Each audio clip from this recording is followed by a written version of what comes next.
supposed to help him move out his old office to his new office, didn't show up. Right. He gave me the job, Okay. cleaning his new office, and then he gave me 2 other jobs of friends of his. Right. And so that's how I fell off into the janitorial service. Okay. Yeah, but I was working for the state and had employees working under me. Sir.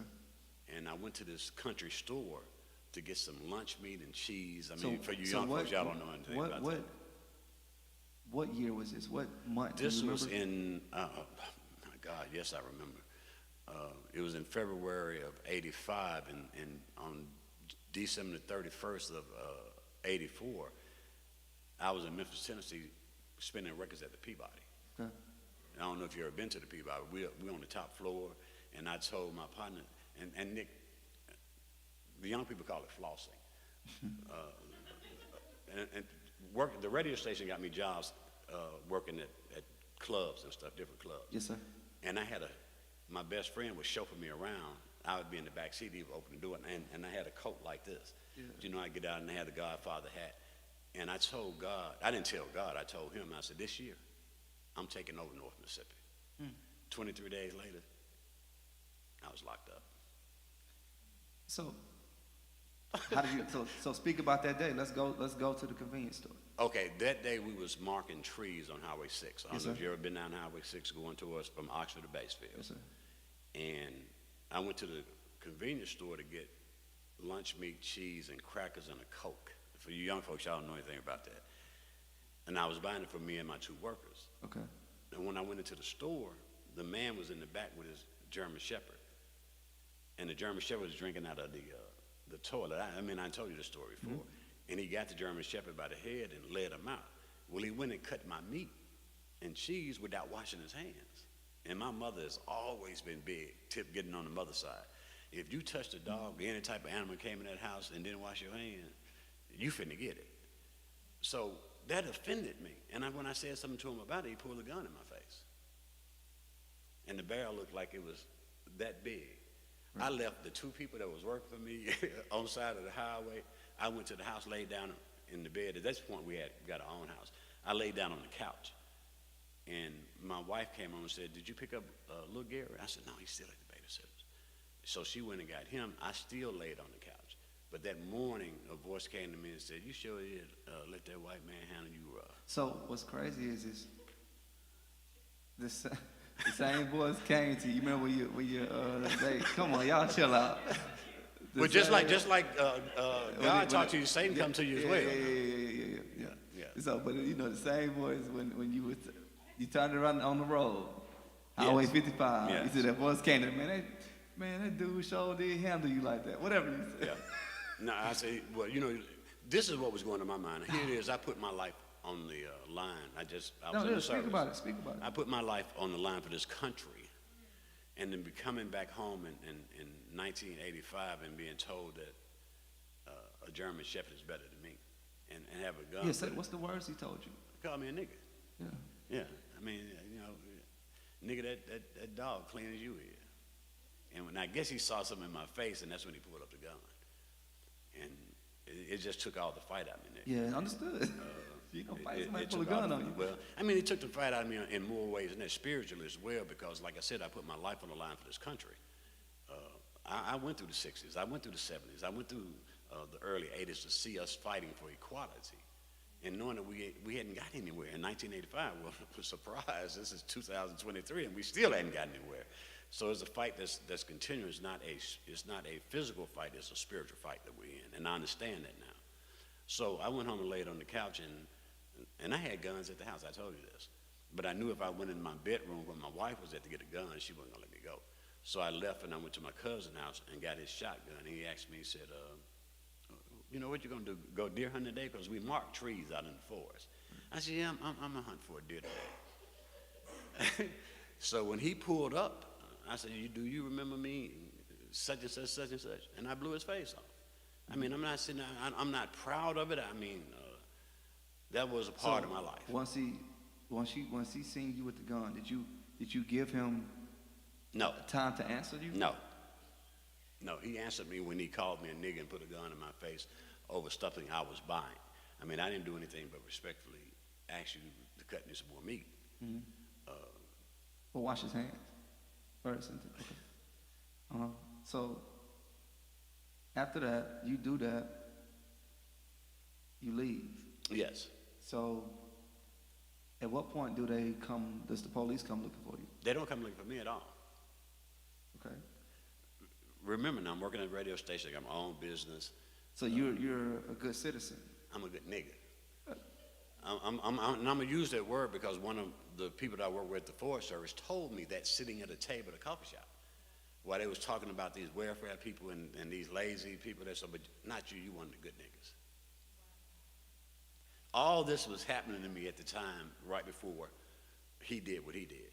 And at the same time, I told you too, I had an opportunity to buy a club in Grenada called Mondays. People came all the way from Memphis. They came all the way from the coast on Monday nights just to come to this club. She was making about $200,000 a year at that time. And I had the opportunity to buy this club.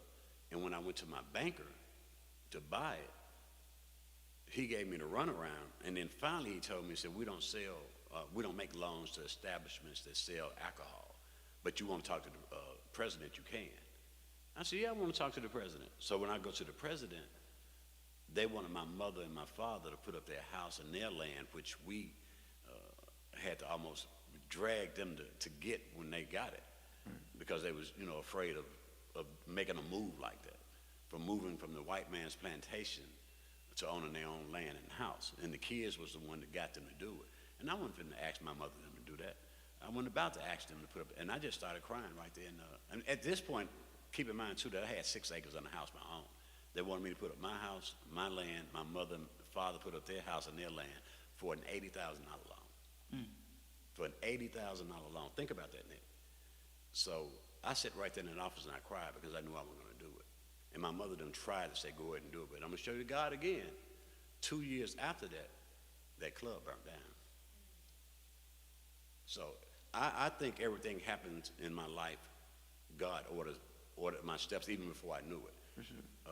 When I came to Tupelo, I came to Tupelo with I was making $105,500 a year. Never in my wildest dream thought I'd be making that kind of money. I walked through the door of that restaurant to talk to the owners about why were they on my platform, and they wasn't using it. They paid $1,800 to be on the platform, but they wasn't using the platform. When I walked through the door, a voice came to me and said, this is yours. What? I talked to them for a few minutes. They was dissolving their partnership and closing the restaurant down. Talking about the crack there? The crack there. Okay. I went to searching who owned the building. Blue Magic was trying to get it. Not Blue Magic, Blue Canoe. David, Kermit's Kitchen was trying to get that building. There was a lot of people trying to get it. And the owner was an Italian who the establishment in Tupelo didn't like him either. So my ex-wife, you know that story. Yes, sir. She's the one who actually owned the crack there because of my criminal. Yeah. But she came down with the kids. I told the owner, I said, I want the same thing for my kids as you want for yours. And I think that's what sold him on it. He gave it to us, didn't have any collateral, any business. Yes, so that's how we ended up with the crack there. So I want to backtrack to, again, they don't come looking for you. After you just commit this murder. They don't come looking for you. Who do they go looking for? They went looking for my brother. Why do they go looking for your brother? Because he had just got out of the penitentiary. How long did he do in the penitentiary? 7 years. 7 years. For a crime that he didn't commit. Right.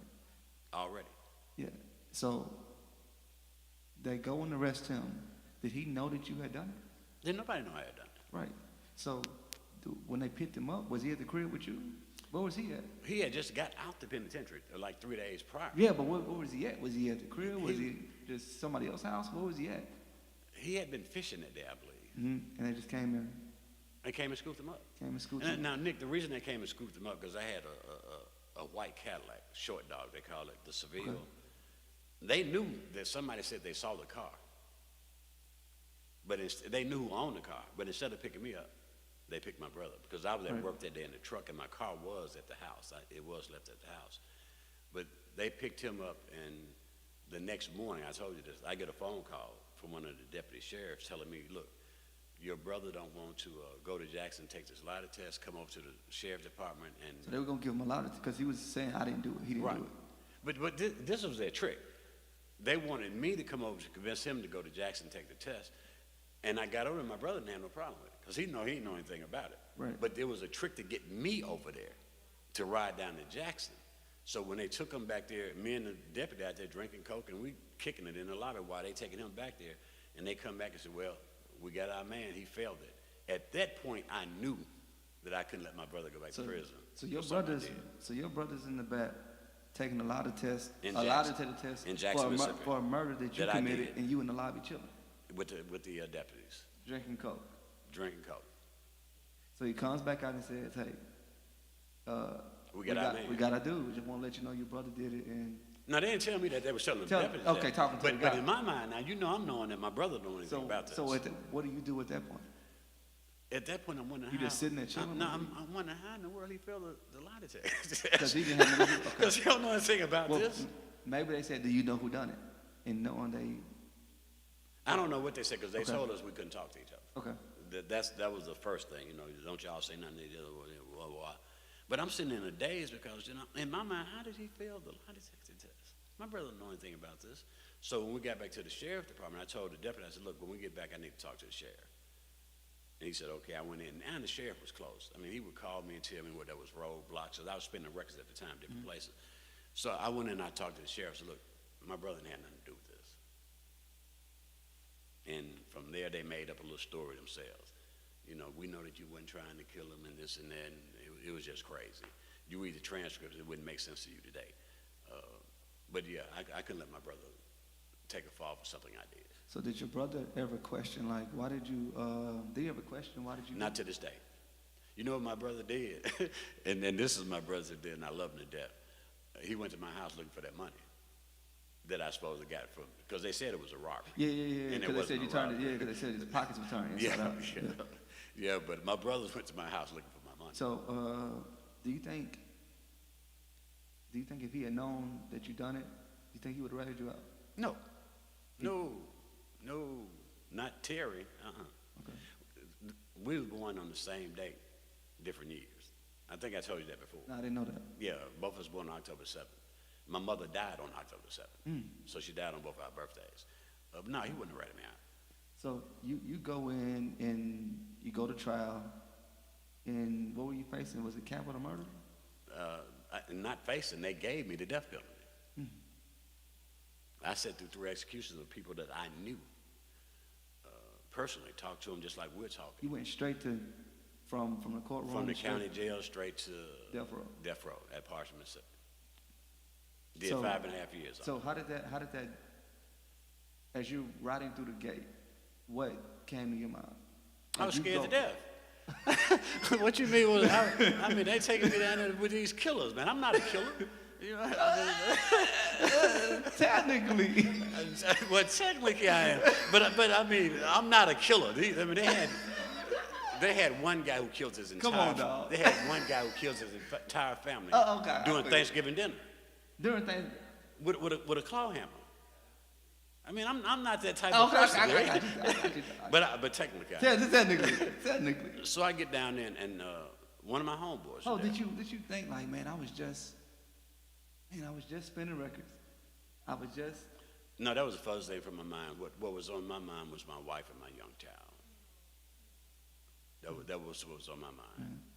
Shout out to the first lady. Yeah. But Rob, shout out to Rob. That was the first thing on my What mind. was on your mind? My wife and my son. Yeah. Yeah. And I'm not even going to say God was on my mind. Yeah. Because at that time, I'm blaming God for allowing me to get in this situation. But I got down there and some guys taught me about. Why did you? So go a little deeper on it. Don't go past that. Why was I blaming God? You were blaming. Yeah. Why were you blaming God for allowing? Because he told me, through the eyes of a child, you get to know me, you find a good woman, you marry, and you will serve me. And at that point, Nick, I wasn't doing You feel anything. like he took it away from you. Yeah, because I wasn't doing anything wrong in my eyes. I know that. In my eyes, I wasn't doing anything wrong. So what are you talking about? You know, am I going to serve you in the penitentiary? Am I going to serve you to be a martyr? He's like, how can I carry this out? And you. And you're taking me away. Yeah. But yeah, I mean, you can serve God anywhere, and I served him right there on death row. So that first night, how was that first night? I didn't sleep. That first month, I didn't eat. I didn't pray. I mean, I was just in the daze. I couldn't believe it. Couldn't believe you got it. It probably happened so fast, you didn't have time to think. Didn't have time to think. And I was worried about my mother too, because my mother's health started going down. Do you think you being on death row, do you think that had an effect? I know as it far had an as the effect. I know it had an effect. Because people would walk up on the street and tell, I'm sorry about your son. And they would just almost give her a heart attack because, what you mean? They thought I had been executed already. Yeah. And that happened a couple times until she got educated on the fact that, no, it's not going to happen like that. But yeah. Did she ever visit you while you were on death row? Oh, every visiting Sunday. My family was there. I came up in a two-household family. I had no business, according to the statistics and the records. Yes, sir. I had no business on death row. Most of the people on death row are people who come up in chaotic households, abused houses, dysfunctional, and that wasn't me. It was God. It was God's plan. People say, you know, how can you say that was God's plan? Because had I not went to prison, I'd have been dead. Because remember now, I'm spinning records. What comes with spinning records? That lifestyle. Oh, man. It's like you're a rock star. For sure. And I wasn't living right. Yeah, I'm just. I thought I was living right, but I wasn't living right. Looking back on it, no, I wasn't living right. So, I'm not gonna say God allowed it. Do you feel like God allowed it for that to happen? Not in that. Is that what you were thinking? I know he did. To this day, I know he allowed it to happen because it's the only way he could have got my attention. Nick, when I tell you it was like a rock star, I was the biggest DJ in North Mississippi. That's Tupelo, Batesville, Quitman County, all the way to Memphis. And I spent country and Western music at the radio station. But I had started clubs. I mean, black people didn't have anything to do.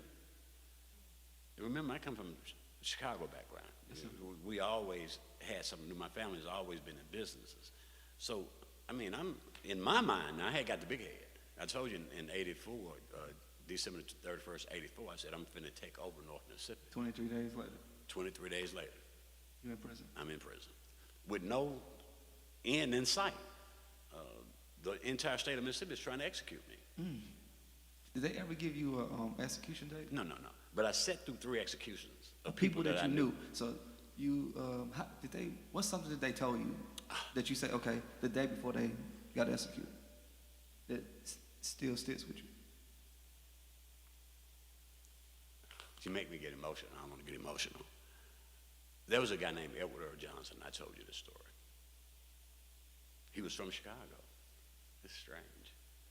His mother was a police officer. Was a high-ranking police officer in Chicago.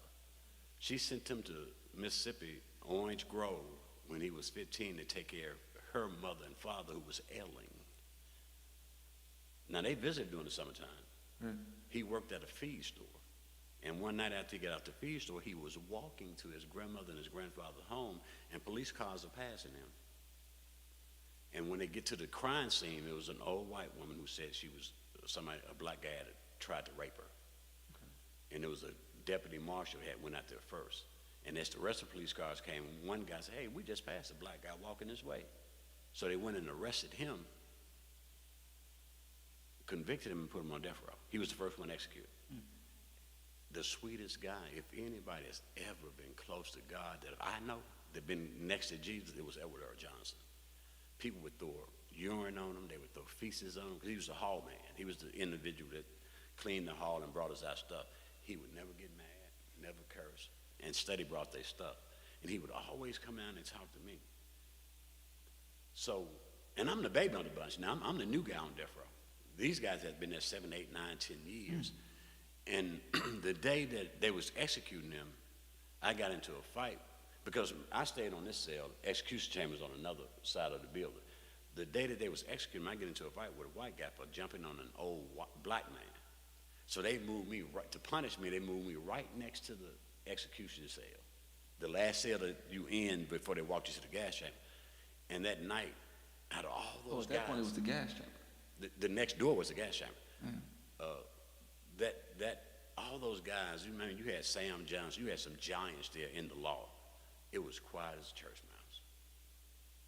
When they took him out, he turned around, and I told you this. He said, Gary, don't let my death be in vain. And I'm saying to myself, what in the world are you talking about, Edward? I mean, I'm in the same situation that you're in. They're getting you in 7 years, 7.5 years. I've been there a year and a half, so I got, 5 years left, maybe 6 years left before I could be taking the same walk. But what God revealed to me, Edward knew what none of us knew. He knew that one day I would be out, being able to tell this story like I'm telling it to you now. I've told it at UCLA. I've told it at Duke University. I've told it at North Carolina University. I've traveled all over this country telling Edward Earl Johnson's story. Now you tell me that ain't nothing but God. Shout out to God. And I go out every 2 years to one of these universities and talk to law students. So he saw something that I didn't even know. Don't let his death be in vain. Every chance I get, I tell the story. And I'm going to make it real short. 7 years after they executed him, a guy in Louisiana confessed to the crime. So I was going to ask you if you knew someone on death row that didn't. Edward L. Johnson. And he went like a lamb. The guy who had killed 17 people from California to Miami and all the way back up here, they had to drag him out there and had to sedate him. Edward took it like a man, like a champ. He went back there like a lamb, knowing that he didn't do the crime. Knowing that he didn't do the crime. Knowing that he didn't do it. And I learned a lot from that too. What, outside of him, do you remember something else as far as what? Because you said you stayed in there a month, you didn't eat? Oh, no, I couldn't eat. They was feeding us worms. The food you got actually had maggots in it. It wasn't, they said it was pea worms, but these was maggots. I'm a country boy. I know the difference between a maggot and a pea worm. So I couldn't eat until it got to the point where I didn't have any choice. I had to, pick and choose what I ate. Right. Yeah. So how much time did you get? 1 hour. In the cell for 1 hour. 1 hour to go. If the weather permitted it. If the weather permitted it. Yeah. So how long did you get the shower? Did you have to shower like? 15 minutes. 15 minutes. Okay. They might give you 20, 25 if it was a Saturday and Sunday was visiting day. But I've always had favor. I told you that. I've always had favor. I would come out my cell and take a shower whenever I wanted on death row. And when I got off death row, I drove for a company that went all over the prison, and I was the first one off death row that was able to go in general population. How did you get off death row? I got off death row by taking a plea to a life sentence without parole. Life sentence, no parole. Keep in mind it was illegal. I've never been in trouble. The only sentence they can give you is life with parole or death under a capital sentence. A lot of people don't know this. But I pleaded guilty to life without parole, which was an illegal sentence. And my attorney told me that I was going to give it back. And I read, that it was illegal and I was going to give it back. I was the first one to do it and the last one to give it back. Hey, did they give you the death penalty because, like I said, when you shot the guy, I'm assuming someone came back in there and tried to rob the guy, like as far as go through his pockets. We don't even know if his pocket was out or not. Okay. I can tell you this right here. If it did, the police turned him out. Got you, but they said that you done it because you said they made an attempted robbery. So essentially, if he got the death penalty because he shot the guy and he committed another crime. Yeah, committed another crime after the fact. You can get it for kidnapping. You can get it for robbery. It's a host of other things that got to go along with it. It got to be a murder and another felony. Because they came in and they said they seen his pockets turned inside out, so they assumed that allegedly he shot him and then robbed him right after the armed robbery. I guess. I never denied the fact that I shot him. Right. I didn't deny that, and I'm not proud of it. Sure. It was just a mindset of the thing. Like I said, I'm putting my life on the line for this country as in the military, right. And I'm gonna get back and be treated less than a dog. When did you say, okay, I'm gonna stop being mad at God and I'm gonna take accountability? You really want to know that story? For sure. And I had a lot of resentment against the black churches, First Lady, Pastor, because the only somebody that came to visit us was white people. And I always wondered, where are the black churches? Why they're not coming in there talking to us? I can relate to them. Preachers would run from me and wouldn't come to my cell because I had questions. You know what I'm saying? I had questions they couldn't answer. And this one white man from Winona, Mississippi, he's dead now. He came to my cell and he gave me the magic. Forgiveness. Forgiveness. See, I didn't even realize I was mad at my mother. I was mad at myself. I was mad at God, my brother, the jailer, the judge, all the juries. I was mad at all of these people. He told me to write their names down. If you don't know their names, just put down the jury. Put them on a piece of paper, put them in a bag, and burn it. I had to do that 3 times. And the 3rd time I did it, Nick, it was like the weight of a building lifted off of me. And things just started happening in ways that I can't explain to this day. So he just taught you the power of forgiveness. The power of forgiveness, because I had a lot of anger. And there's 2 things that I want y'all to know out there listening and watching. Forgiveness and prayer will move mountains. Do you hear me, Nick? Speak about it. Forgiveness and prayer will move mountains, because there was times I was in my cell and I'm asking God, are you still with me? You got to give me. And people say God don't give you a sign. I'm not going to argue with you on that. I mean, I just know from my personal experience, when I was at my lowest, I needed a sign after that 3rd execution. And the lights in our cells, you had to either screw them on and screw them off.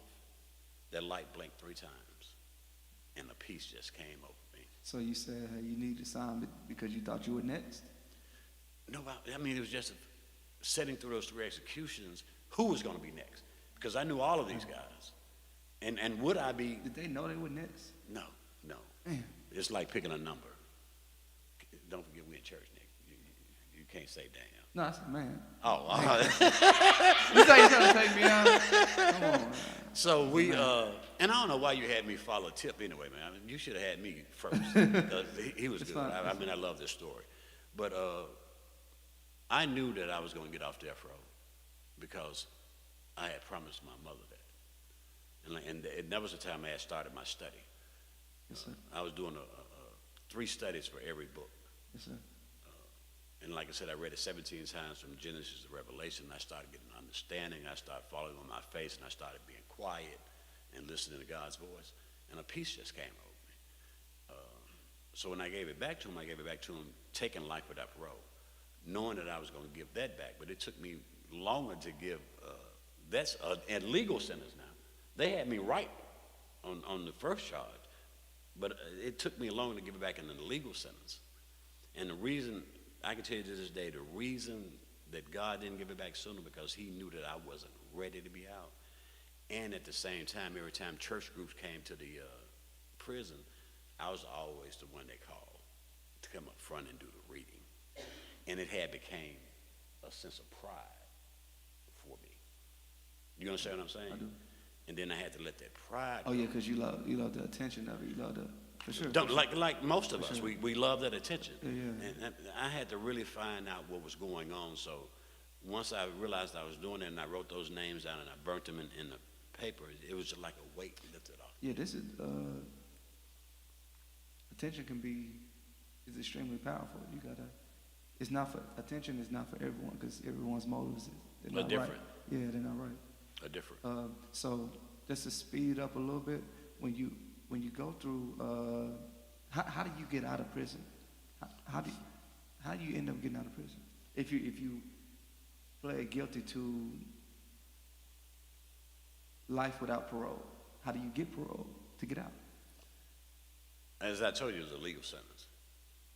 And I've always been a reader, as one of my counselors. So when papers came in and didn't make sense to me, I would make copies of it.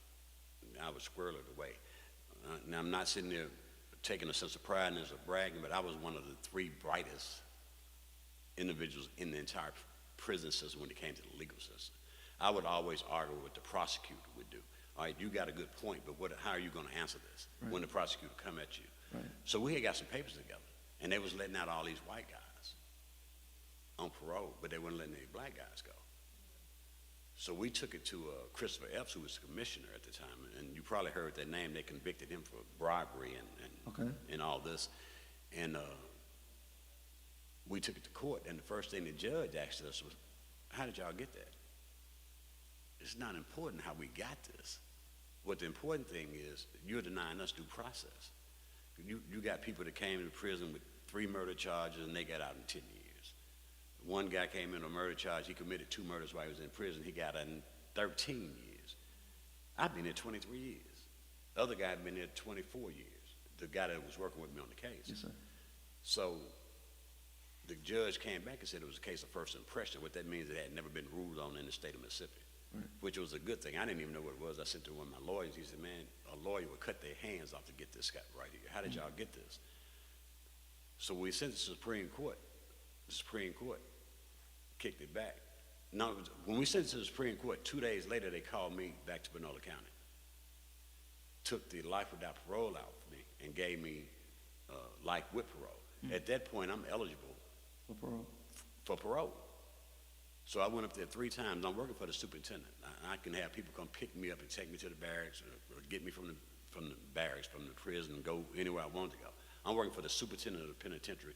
I'm working so close to the road that you can hear the buildings. The truck came by, shook the building. Right. And I had made up my mind that 3rd time I went up. I had made up my mind. I told my sister, my niece, I said, look, if I don't make parole, y'all come down this highway and get me. He busted out. He Well, I mean, driving, hold on. we in church. I'm gonna tell you the truth, and this was I my know, I mindset, feel because you, I at feel you. this point I was tired, Nick, For sure. and I'm gonna make it quick. And I'm lying there in my cell this last time I went up for parole, and every time I would look at the clock, it would say 1:11, or 3:33, or 2:22, or 4:44. Or 5:55, and I'm saying to myself, am I going crazy? And I tried to catch the clock, off guard, and they still saw that. So that morning when I went for parole, I knew I was going to make it. They call you in alphabetical order. I'm a Griffin. Right. They had got all the way to the Williams and hadn't called me yet, and they was roasting these guys. When I went in, they asked me one question: if we give you parole, will you promise us not to go back to Batesville? And you know what the answer to that was. So at that moment, you get out. I get out and I'm working for a restaurant in Jackson. How you start working for a restaurant? And you, they like, how they, the first thing gonna look is your background. Well, I didn't tell them about it, Nick. I told you about that. I went in when they was setting the restaurant up, and then like they was gonna open the next day. The guy who owned the restaurant saw me. Right. I wanted to wash dishes. He wanted to make me a server because he said it was just something about me that he knew. A white Republican, a gun-toting Republican, friends of mine to this day. He gave me a waiter job, and it was all history from there. He gave me from waiter, he went to his partners to make me front house manager, and at that point I had to tell him about my background. And he looked at me and said, what does this have to do with the man that's standing in front of me? Because when he said he was going to his partners, I left the restaurant saying, it's over. I called my sister and my niece, say, look, the ride is over. And I had to tell him, I got to tell him about my background, and they ain't gonna hire me. Right. So I was over 16 people.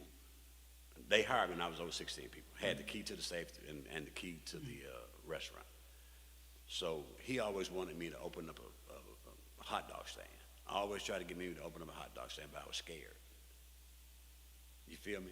Right. Then a company came along called Waiter that delivered foods from restaurants. For sure.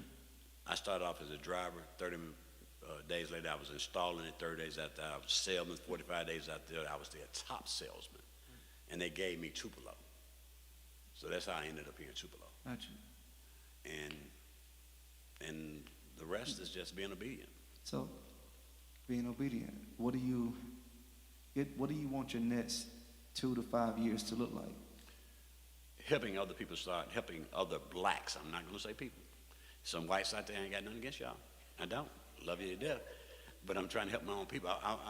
One guy, Nick, it's strange we having this conversation.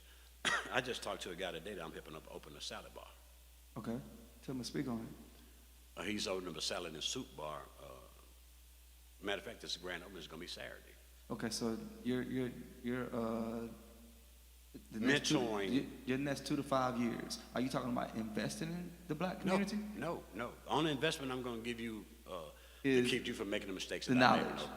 The Okay, knowledge. so we're getting it straight. So And you not ain't even- talking about financially putting no bad behind it. No, I So can't. I'm just saying, I so can't- so I it's can't. understood, because I don't want y'all to get it misunderstood. Yeah, that don't you're go not talking giving me about- no calls and send me no talking texts. about I ain't- financial investing. He's talking about mentorship investing. right. Okay, so it's just on the clip.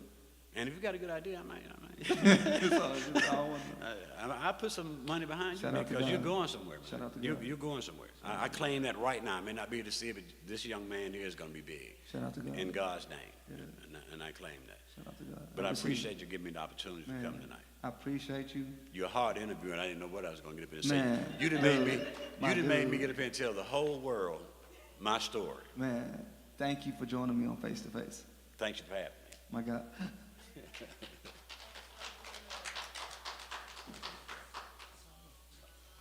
I got to get down there. Okay. What a nice there, Brandon. Yeah, he coming.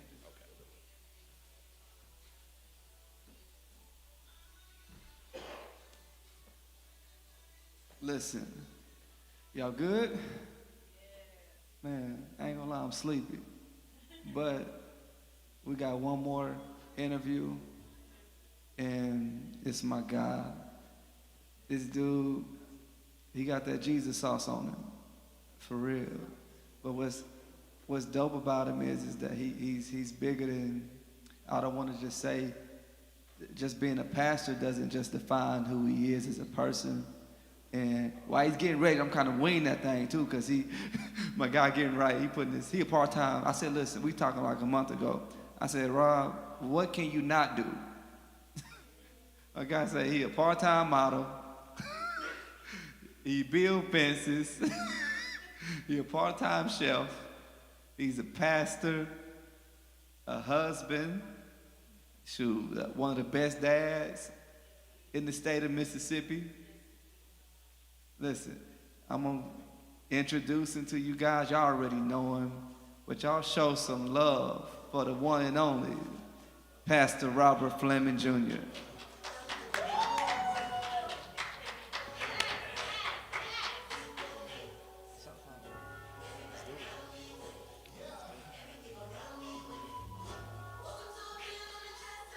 Everything around him winning. Hey, that's what we're striving for, man. Listen, he know what to do with the mic and everything. I would want them to move the mic up because I feel like they couldn't hear it. But see, he a pastor. He know exactly what to do. You know exactly what to do. Yes, sir. What's up, man? Man, you got it. No. No. Man, happy to be here. Talk. Man, glad to be a part of this, and man, just to be here tonight. It means a lot, man. I believe this right here is historic, and I hope that it continues in the future. Shout out to God. Man, it's amazing. And so, man, I'm glad to be here, man. Glad to be having the conversation. Sure. And, man, looking forward to it. Man, I've been blessed for real by everything that's been shared already. Mm-hmm. It's been phenomenal. And so just to hear these stories, it's been great, man. So I appreciate just an opportunity to be a part of the night. So how's your spirit? How you feeling for real? How's your Man, mental health? Feeling good. Feeling good right through here. Still going through the transition of learning how to do life right now. So it comes along with stress, right? Because, man, I have been doing this pastoring thing for a long time, so it's still a lot that's coming along with it that we're learning. And, man, every day we're looking to God, man. So when you say trying to do this life thing right now, you mean it just pastoring or what you mean? Nah, man. A lot of different hats right now that I'm wearing. So pastoring a church. I also work in higher education. And so I serve as Director of Student Success and Career Services at Blue Mountain Christian University. So I'm handling the responsibilities there, handling responsibilities here. I have a wonderful family, 2 daughters. Shout out to God. Beautiful wife. And so managing all of those different hats, man, I'll be lying to you if I would say that it's easy. Man, it comes with a lot of stress, responsibility. But I thank God for my support system, and Most of all, man, I thank God. You've been saying it all night. I'm gonna say it too. Shout out to God. Man, shout out to God, for real. Shout out to God. God is good, man. Yeah, God is gonna do God stuff for real. Absolutely. Absolutely. When's the last time you taken some, not even Pastor Rob time, but some Rob time? I'm saying away from your family, away from your kids. When is the last time you done that? For an extended period, it's been. And I'm not to cut you off, but to cut you off. So we was talking. I don't know how long ago this was. About 2 weeks ago. You were like, you seemed like you were all over the place. Like, Yeah. I know you have a lot going on. Don't Right, get it right, twisted. right. I'm not saying it like you, because I know you manage it well. I know you, but that particular day, I don't even remember what we were talking about. Just whatever. But Right, I right. said, okay, my guy. I got off the phone and said, man, my guy is like, Yeah. he all over the place. And I was like, it makes me think, when is the last time you've taken some, not Pastor Rob time, Yeah. Rob time? It's a wild time. Man, it's been a minute. Good. It's been a minute. Man, I heard Peter Parker's grandfather, Uncle Ben, say, no, it was his uncle, Uncle Ben, say something one time. The Spider-Man, for those of you who don't know what Hey, that is. listen. So, Hey, Roosevelt, I was going to tell you, hey, Ro, I was going to tell you to get my notes. Put that in my notes, dog. yeah. He said, with great power comes great responsibility. And so one of the things that I feel like I struggle with is cutting it off. So I haven't taken a lot of time for me in a minute. One thing that I do, though, on a regular basis, and I try to, every couple of weeks, go and get my hair cut. And for me, that's kind of my disconnection time. So So that's how you recharge? it's part of it. Okay, so first of all, last night, I didn't know that so you driving from Blue Mountain all the way to Starkville to get a Well, shot? from Pontotoc to Starkville. Shout out to Chris, man. Appreciate you, I man. said, But man, yeah, yeah. I mean, you dedicated to go from Pontotoc to Starkville. but really, You going every week, right? No, every other week, and really, Nick, it's not really about the haircut. And listen, I believe I have the best barber in Hold on. Mississippi. So, In Mississippi? oh, absolutely. Go ahead. Hey, it's your show. I'm chilling. But it's not so much just about that. It's really about having the space to think. For those of you who've known me, I enjoy time alone because in my time alone, that's where I can recharge. I can process. I can think. I can really take time to tend to myself, because a lot of times when you're busy doing for everybody else, you kind of forget to feel. And so when you forget to feel, you go 2 and 3 months without really having processed what you've been through. A lot of times, especially when you're a leader, you see to make sure everybody else is good, but a lot of times you may have wounds and things that you don't attend to in yourself. Similar to a doctor, if you're in the military and you're a doctor in the military, you can be wounded, but a lot of times instead of attending to your own wound, you will go and try to attend to the wounds of others, even over taking care of yourself. And so that's a space where I can kind of take time to process through things and think. And a lot of times I drive, and I mean, there's no radio. I'm just sitting in the quiet, and it's kind of my moment to reset and kind of get myself together. Have you, man, so do you have issues? Are you a people pleaser? Do you have issues saying no? Yeah.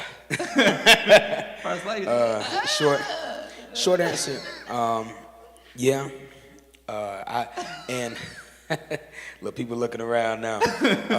But yeah, that's something that I battle with now.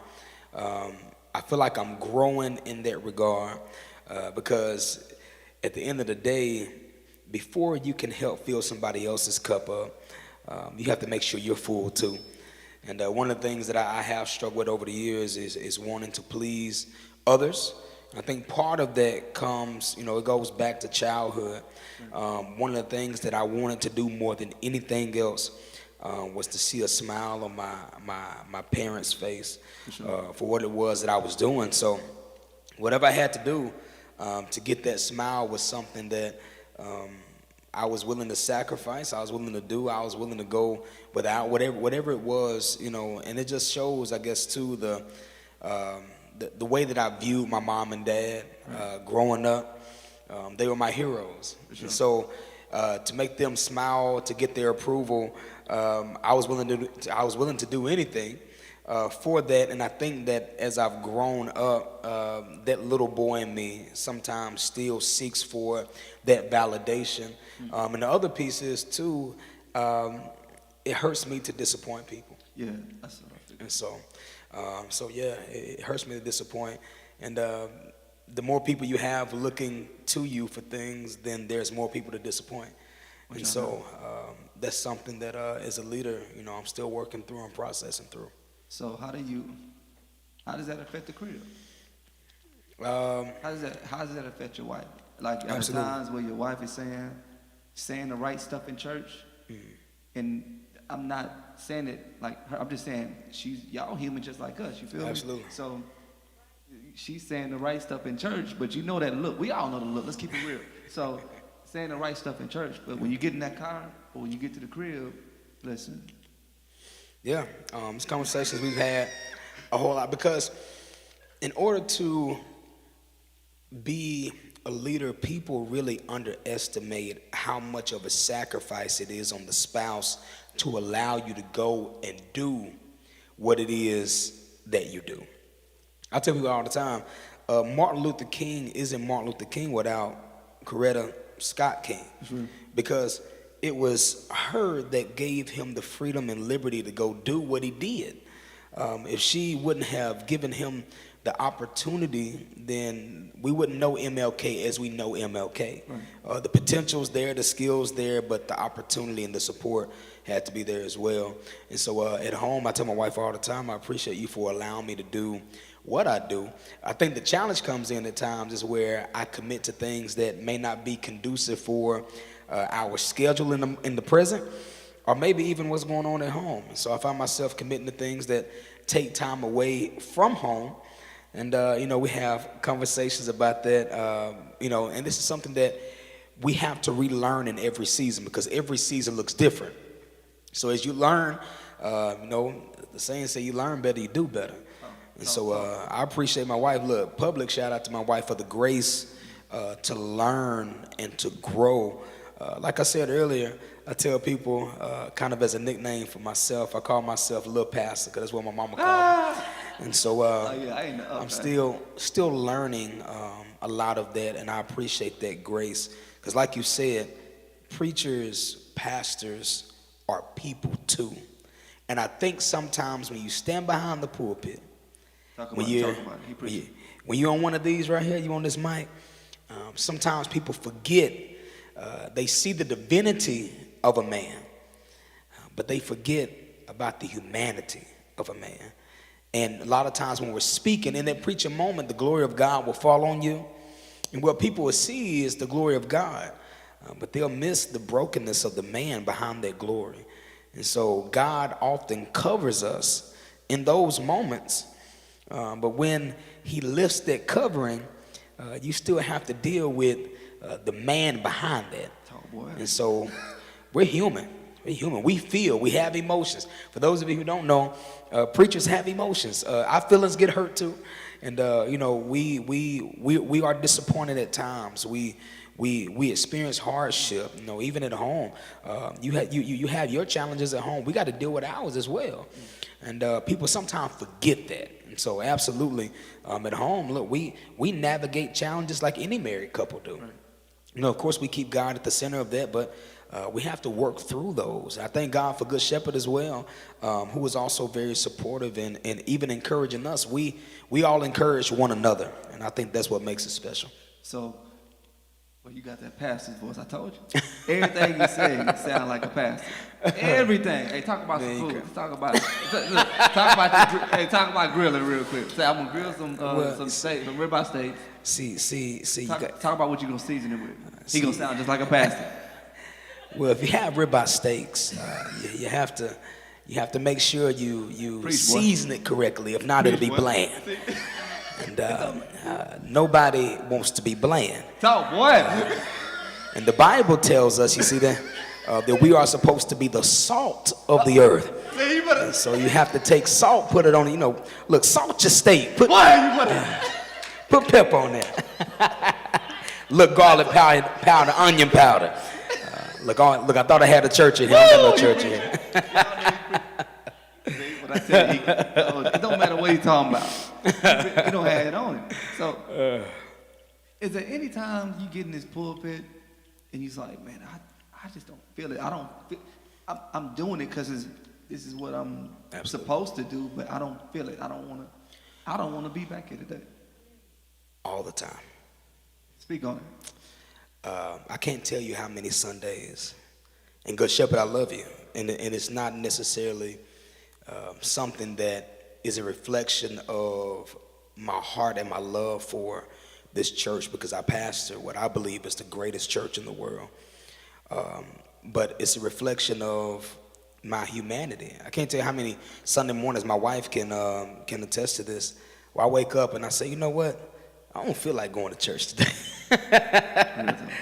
And I know it sounds crazy coming from a pastor, but how many times have you woke up on a Sunday morning and say, you know what? I'm tired.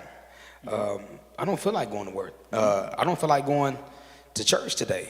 And people also got to understand that this is not only our call, but this is our job. How many times you wake up during the week and say, I don't feel like going to work today? Some of y'all said that today. Matter of fact, some of y'all watching right now is thinking about tomorrow. Say, I don't want to go to work tomorrow. And so, there's a different experience a person has coming to a church for service than it is people who come to church to serve. It's a difference.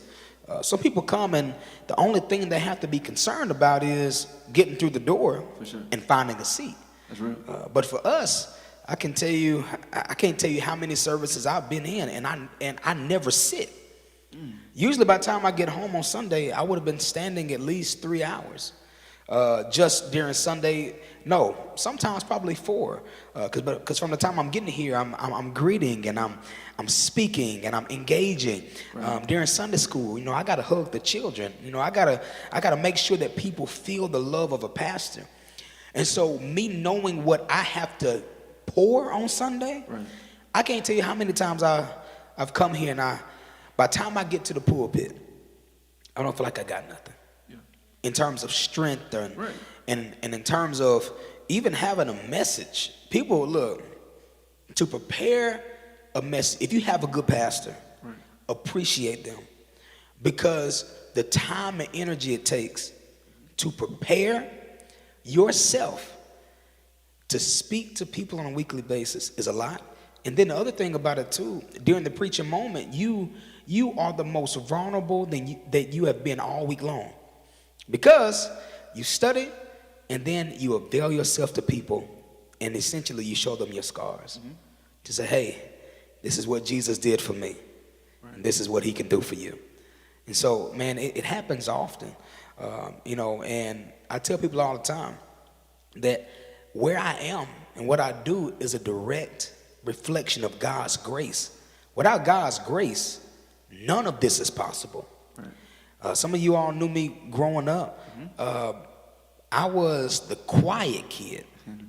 Now I'm standing here every Sunday preaching to people. I was the quiet kid. I didn't speak a lot. I was shy. I still struggle with this, a speech impediment, where I would stutter uncontrollably. And you mean to tell me, God, I got to stand in front of people and preach on a weekly basis? So yeah, a lot of weeks it's like, you know what? I don't think I could do this, man. Yeah. Man, so growing up, you say, it's crazy because people, I don't think it's one person watching. Everyone thought you were going to be in this pulpit. Oh, wow. Come on. Yeah. Everyone probably in this room thought you were going to be up here. Yeah. Just because they came in contact with you, they felt your spirit, Absolutely. It's in you, it ain't on you. You feel me? Yeah. So,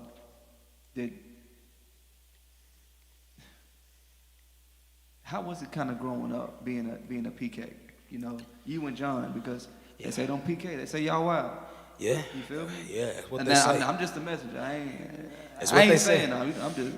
And They say, sad. listen, Pastor, listen. You feel me? It's like, listen, ain't nobody Yeah. here but us. Yeah, Keep yeah, it real. yeah. And sadly, man, there's a lot of truth to it, and I can tell you why. Because being Or is it because y'all judge harsher? Cause we. yeah, absolutely. Okay. We're judged on a different level because of who we're connected to, Oh, boy. and people forget that it's our parents that were called to the calling. But just because your parents were called to the calling, it doesn't negate that you're connected to that call. And because of that, the same expectations they have of adults who have lived life, have made their mistakes, have gained wisdom, they have those same expectations of you. And you're a kid just like their children are kids. You're trying to figure out life the same way their children are trying to figure out life. But the expectation is different because of who you're connected to.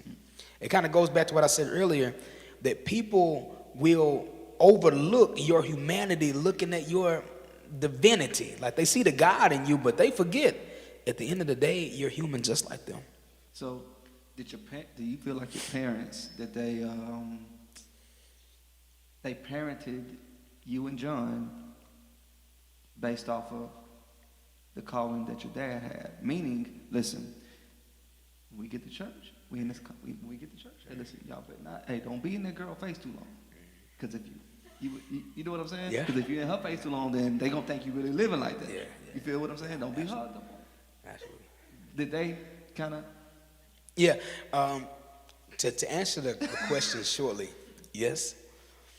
My father always told me that there was a standard that came along with living in their house. And so Say it one more time for them. there was a standard that came along with living in their house.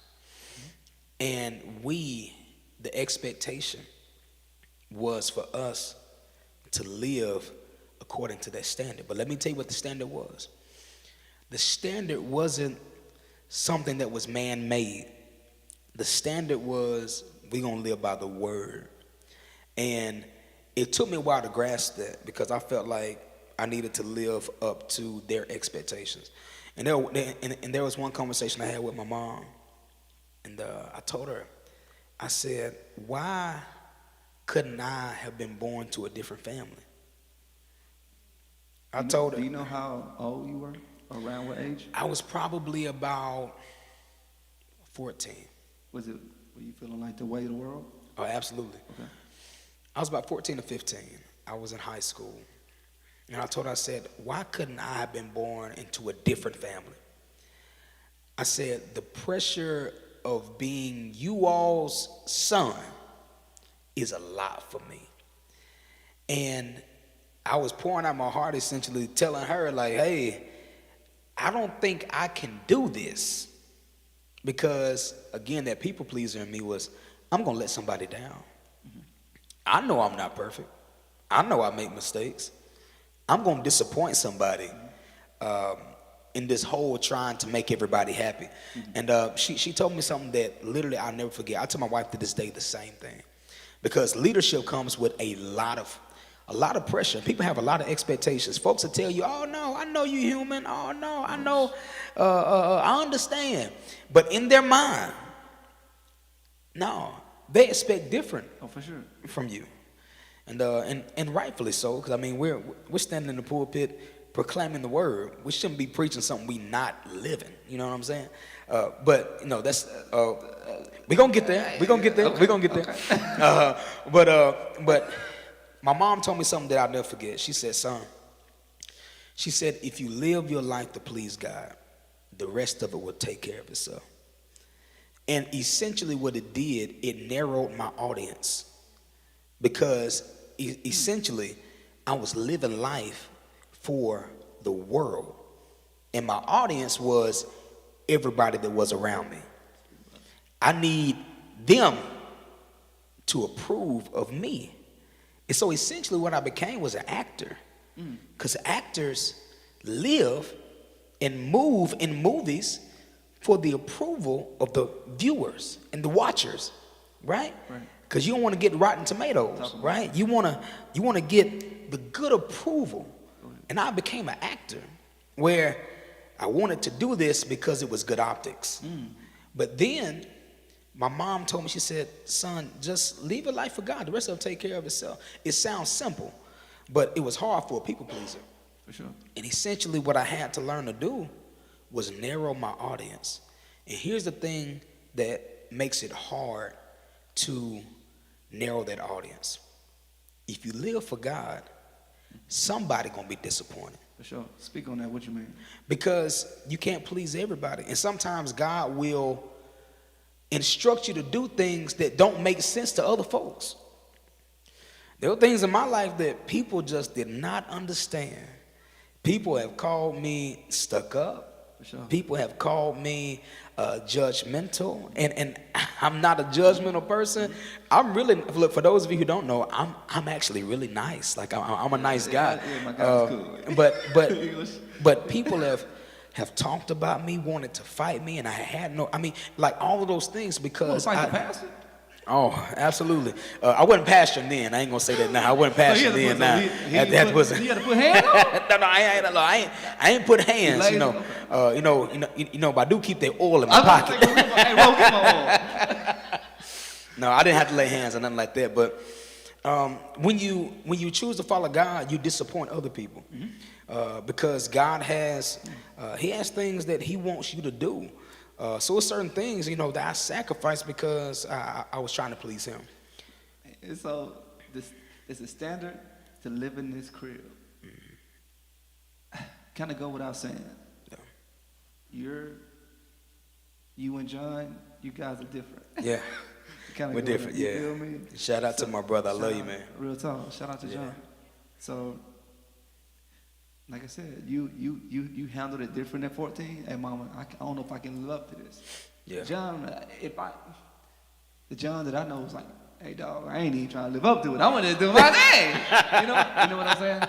So, like, how was it? Like, did y'all have any sibling rivalry? Like, what type of dynamic did y'all have, like, growing up? Me and John. Because outside looking in, Yeah. Pastor Rob the favorite. Me and John lived life differently because we're different people. Oh. But the standard didn't change because the personalities changed, right? In the same way that the Bible doesn't change because you got a different personality. If you're quiet, the Bible is still what it is. If you're outgoing, the Bible is still what it is. And so the standard didn't change. It was just the personality in which it was lived out. And really, the crazy thing is this. People think that John is really the outgoing one. But really, John is a lot more reserved than he's a lot more reserved than what people probably would even think that he is. Now I'm probably more outgoing than he is. But growing up, the difference between me and him was that he was more vocal. For sure. I wasn't as vocal, but in where I wasn't vocal, I moved to the beat of my. We both moved to the beat of our own drum. John will tell you where he's going.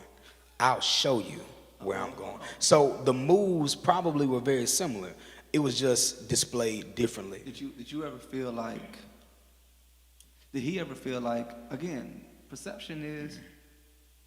It's reality. So right on, and it don't have to, and it's not fast. Let's keep that 100. It's not fast. Perception is not fast. So. Do you feel like your parents parent you guys different? Like, do you feel like, man, why did you? But they let John get away with everything.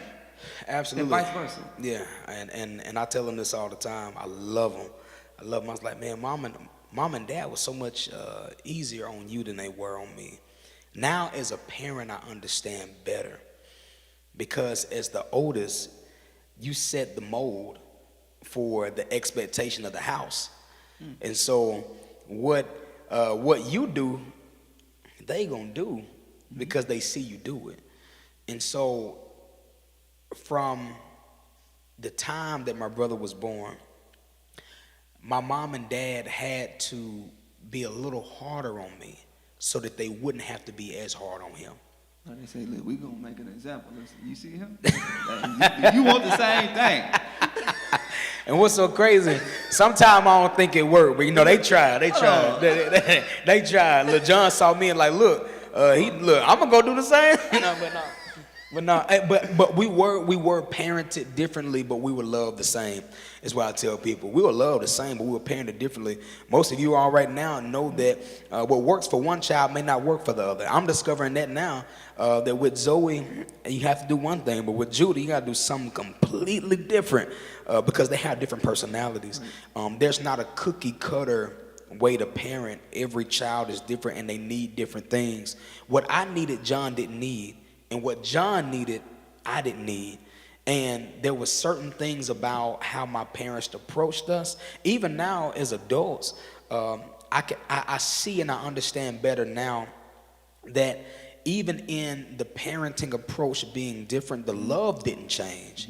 But the way they had to approach it had to change. Did it frustrate you at the time? Oh, absolutely, because you don't understand. All you see is the difference in the treatment. But you don't see. Can you give me an example? Okay, so an example might be that so prime example. Growing up, my mom and dad told me, okay, if you do sports, you're not doing band. But John came along and did sports, did band, did everything he wanted to do. Yeah. And in my mind, I'm like, well, why didn't you let me and you let him? For sure. The parenting decision was different because they knew me and they knew him. Probably better than what we knew ourselves. Sure. In that he could handle that. I don't know if I could have handled that. Right. And even in regards to the expectations around like grades, my parents were really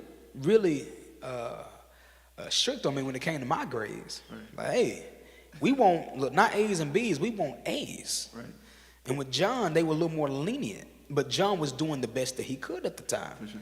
And so the expectation looked a little different, and the way they parent looked different, but the love was the same. And so as a kid, all you see is the difference in the action, but you don't understand that even though the actions are different, the motives are the same. For sure. And so as an adult, when you learn better, you have a greater appreciation for them taking that approach, because I am not who I am, he is not who he is, unless they take that approach. Right. And now he's getting ready in May to graduate, and he'll be Dr. Jonathan Fleming. God. And so like God is good. And here I am, having the awesome opportunity to lead really, I feel like the greatest church in the world, the greatest church in northern Mississippi.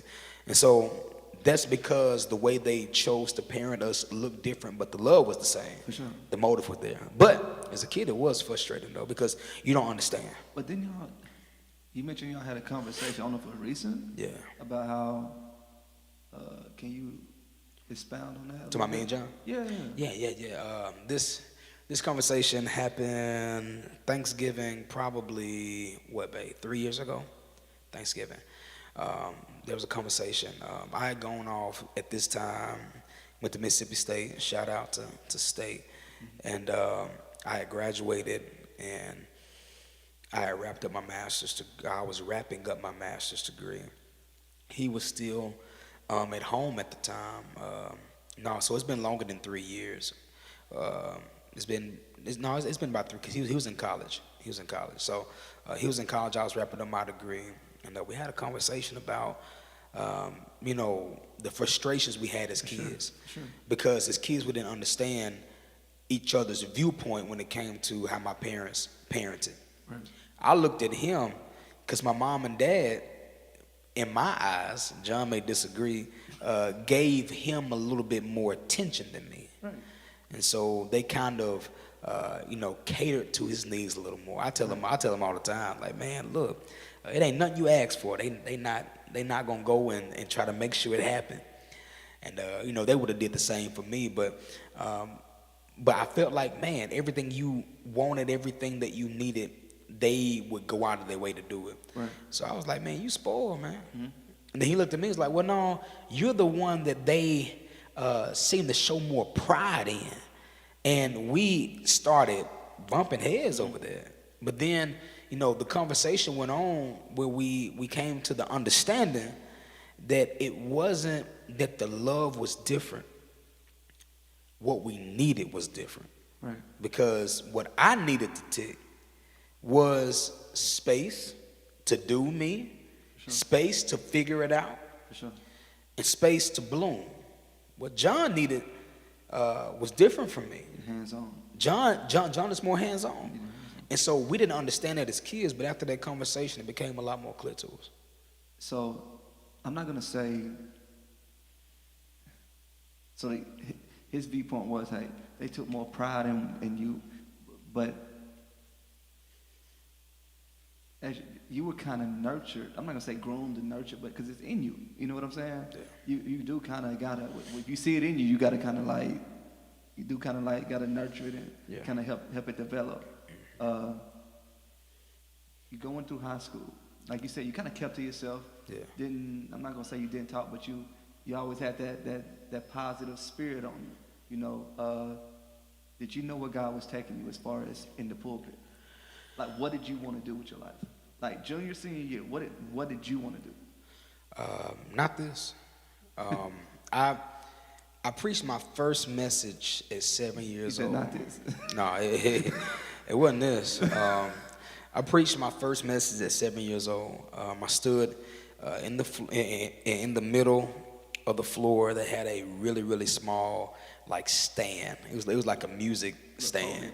Yeah, it was like a music stand. So they put the stand there, and I took out my notes and stuff. And really, that came as a result of a dare. So I had a friend of mine. If he's watching this, Marcus, the reason I'm preaching today in a large sense is because you dared me to do it. I was 7 years old. We were driving back on the charter bus from another church, and we were back there playing and yada yada yada. And he told me, he said, "I dare you to ask your dad to let you preach." I said, "I'll do it." He said, "You ain't gonna do it." I said, "I'll do it." He said, "You ain't gonna do it." I got home. I said, "Dad," I said, "I want to preach."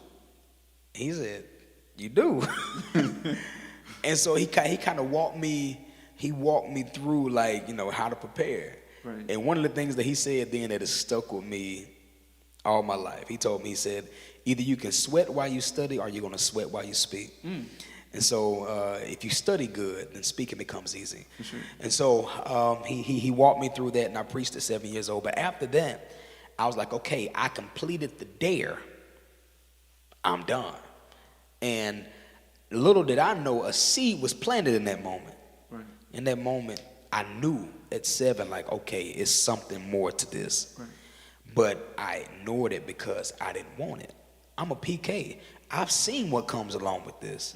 I'll tell anybody that preach now, you have to be called or you have to be crazy. Because why would a person want to stand before people and preach and put yourself at risk with all of the thoughts and the opinions of other people? Why would a person want to do that? To sign up to be scrutinized, to sign up to be pulled on.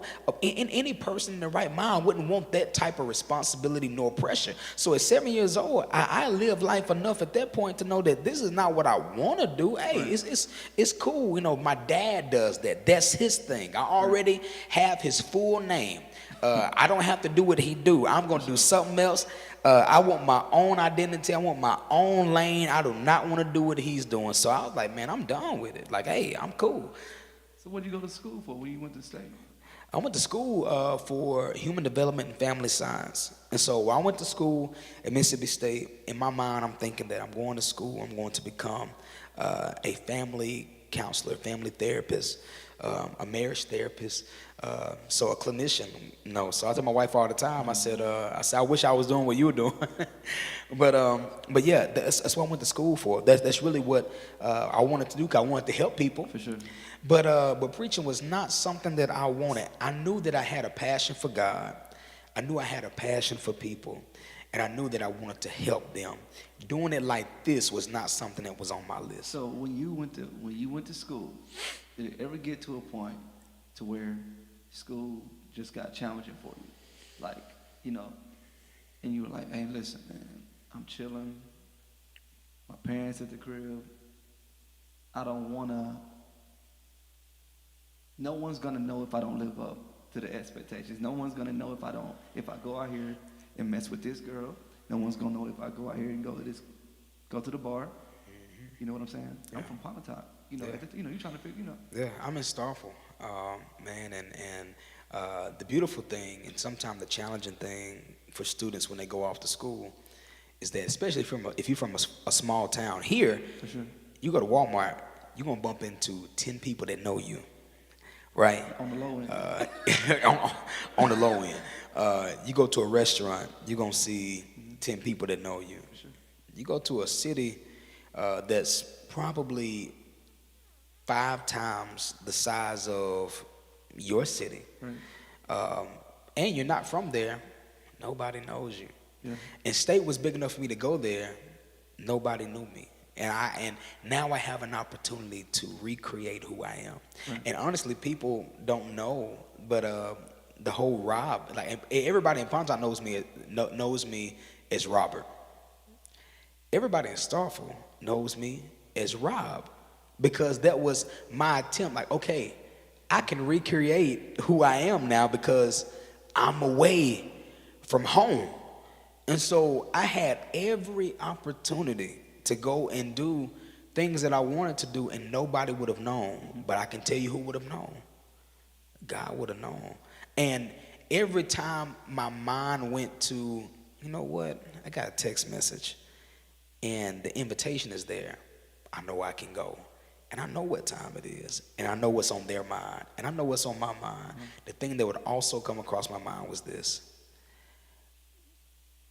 don't live to please people, live to please God. Listen. How All right, how do you say no to that? let's talk. Open invitation. How All right. a woman is testing you Yep. 10:30 at night Yep. for entertainment purposes. Yep. Yeah. How are you? And like I said, you're in your own environment. Yeah.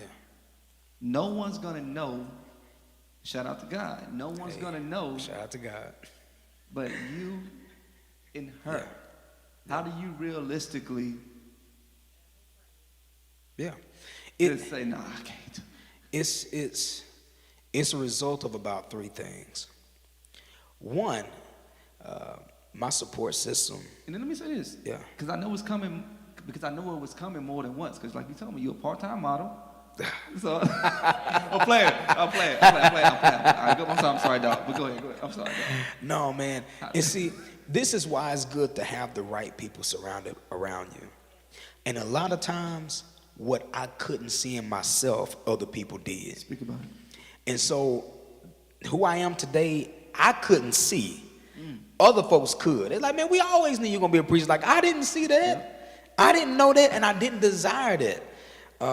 And so, because of that, when I was in positions to do things to harm myself, For sure. God always put me in a circle of people that they may go do it, but they wouldn't let me do it. Like, no, you good. Rob, you can't. You good. Can't go. Like, and honestly, I'm like, you do. Why can't I? You are. For sure. And God always put me in a circle that protected me from myself. Because truth be told, and this is the thing people don't want to hear sometimes. Sometimes you didn't want to protect yourself. You about to make me run around. You, look, and see, that's the part that we got to be honest about.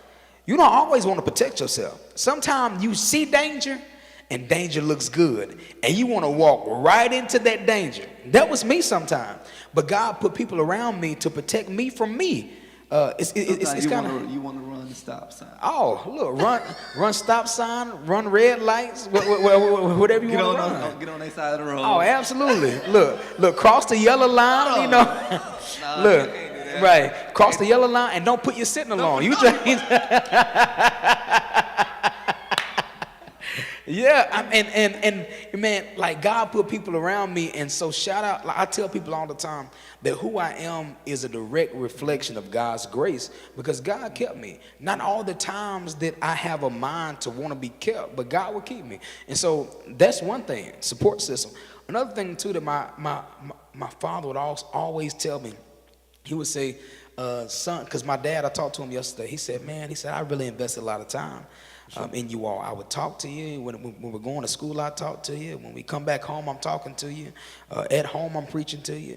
And it's something about that teaching that never left my mind. Like it don't matter how much I try to ignore it, which I am a direct reflection that if you train up a child in the way that they should go, when they're older, they won't depart. Not only won't they depart, it's almost impossible to, because you can't unlearn what you've already learned. Talk about it. Once you've learned it, you can't just not know it no more.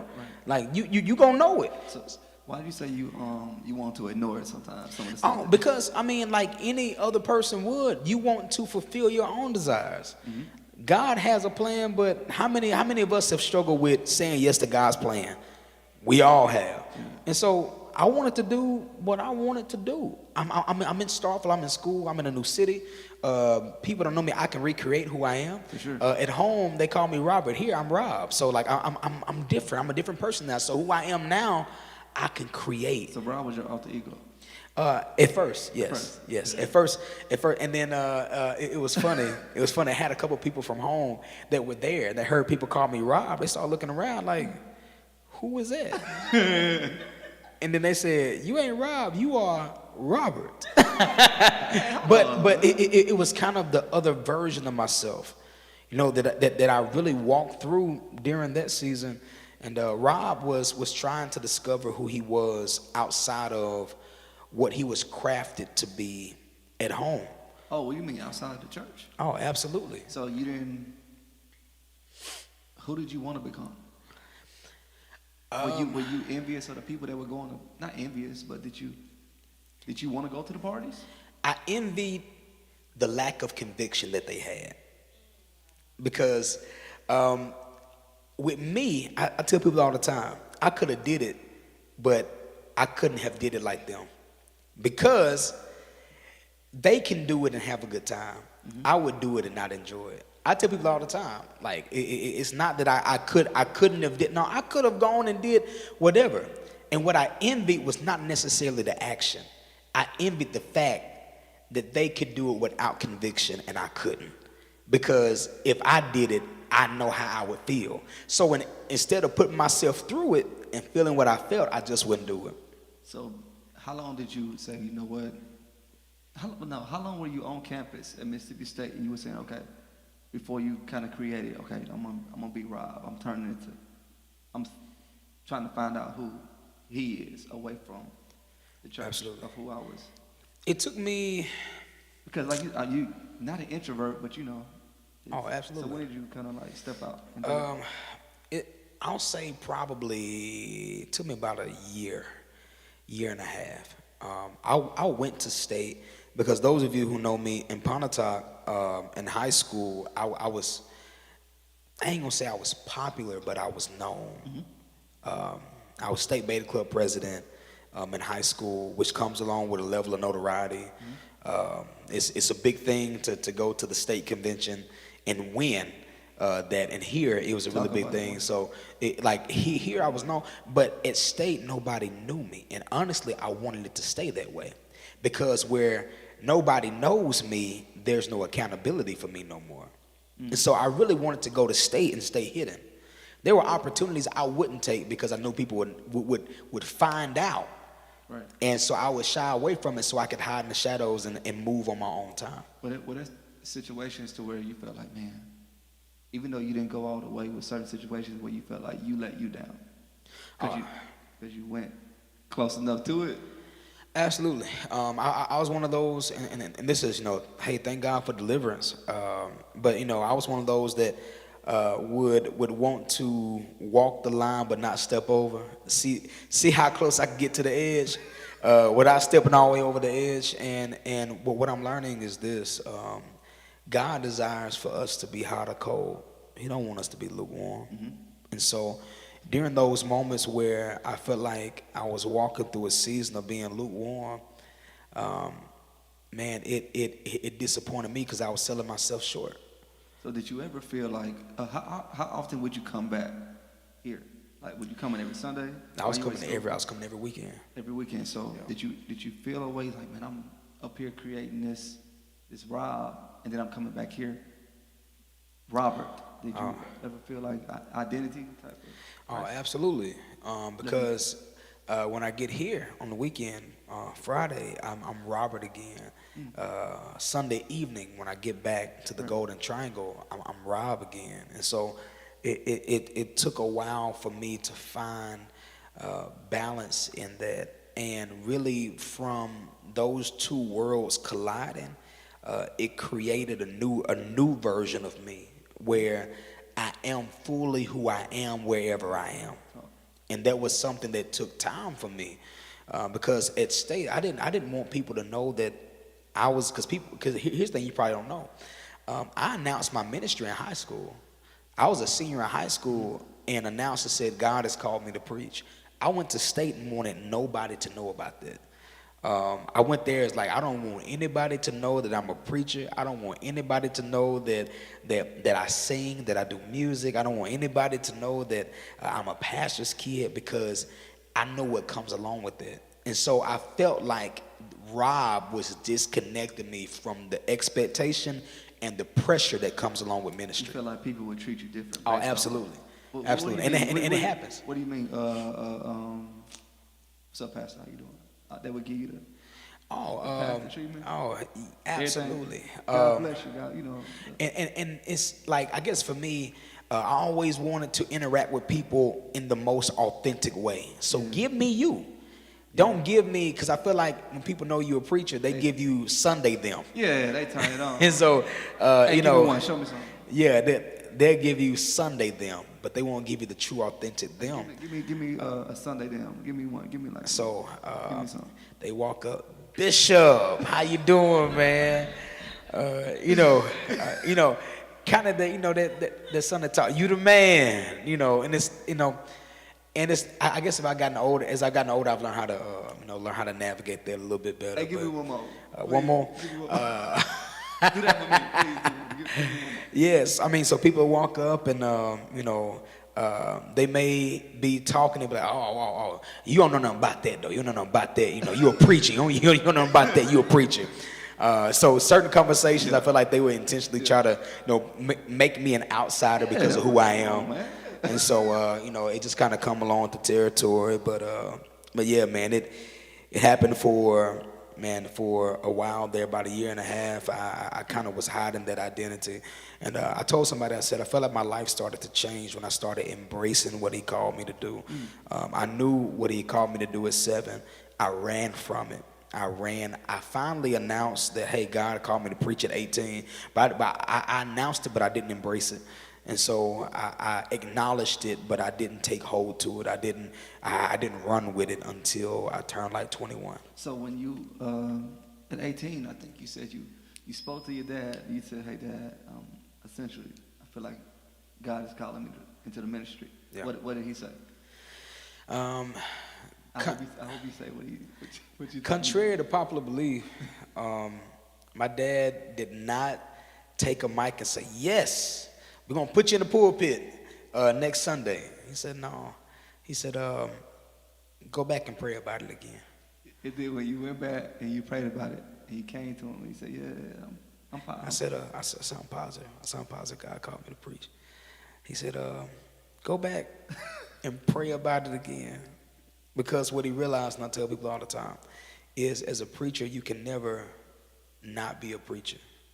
Like, once you accept that call, you can't unaccept it. So, hey, stay right there. So, do you feel like, how old were you at the time? 18? 18. Okay. Yeah. So, you can't unaccept the calling, right? Yeah. I'm going to ask you to answer for your wife. Okay. Do you feel like, since you can't unaccept it, do you feel like she fully understood the assignment of that? You know what I'm saying? Because sometimes y'all have a date night. Yeah. Somebody in the hospital. Yeah. What you gonna do? Yeah.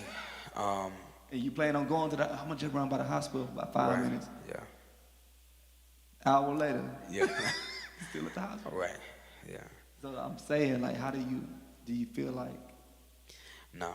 Okay. No, I don't feel like, and I think she would agree with me with that. What's so crazy, and one of the things that validated that I knew she was my wife, is that I was at Mississippi State, you know, uh, in class, goofing off, playing, having a good time, just doing things college students do. And she looked at me and said, the weirdest thing in the world to me. And I kind of got offended, like, you gonna say that to me? Talk more. She said, stop doing that. She said, you a pastor. I said, excuse me?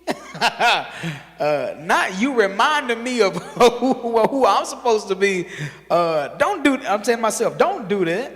But I realized that was the moment I realized that she understood that there was a calling on me. For sure. And that no matter where I was, you can't turn that off. And so I needed to be with somebody like her that understood that. Right. And was going to push me toward that and not deter me away from that. But to answer your question, did she fully understand? No. She didn't fully understand, and truthfully, I didn't fully understand either. I thought I did because I'm a PK. I grew up around it. I thought I understood, but I didn't fully understand either. As much as I knew, it's so many things about this that you learn on the job. It's really like on the job training. You learn as you go. So how did you know that you didn't know? I knew. See, sometimes you don't know what you don't know. Talk more. And so I learned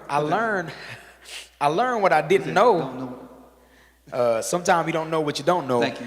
And you learn what you don't know when you experience things that are foreign to you that you've never experienced before. Mm-hmm. And so it's a lot of things about passion that are in preaching that you don't understand. And I'll say this too. I appreciate my father for doing this most of the time, and I say this with love.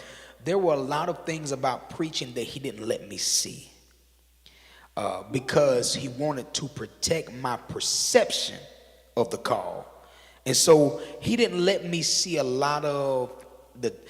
I saw a lot of the challenge that comes along with pastoring and preaching, but there were some of the harsh sides of it that he carried with so much grace that I didn't understand how challenging it was until I went through it. And so now we have conversations, and I'm telling you, our relationship look a lot different now than it did before I started pastoring, because what he going through and what he went through, I'm going through too. And I understand now, like, oh, so this is how you feel when somebody does X, Y, and Z. Like, I get that now. So did you ever ask him, how come you didn't, not better prepare me, but you just didn't let me know, hey, heads up, by the way, I don't think Sister Johnson down here, isn't she doing, you know what I'm saying? Yeah. You know what Sister Johnson wants. Right. I've never asked him, but I think I know the answer. Because if he would have told me at the level of maturity that I was at in that moment, it would have hindered me saying yes. And so, knowing that God had called me to it, I don't think my father wanted to do anything to hinder me from surrendering to the call. Because truth be told, if we know all that comes along with it, many of us would never accept it. Wow. So I believe he did it not necessarily to protect my feelings, but to protect my call.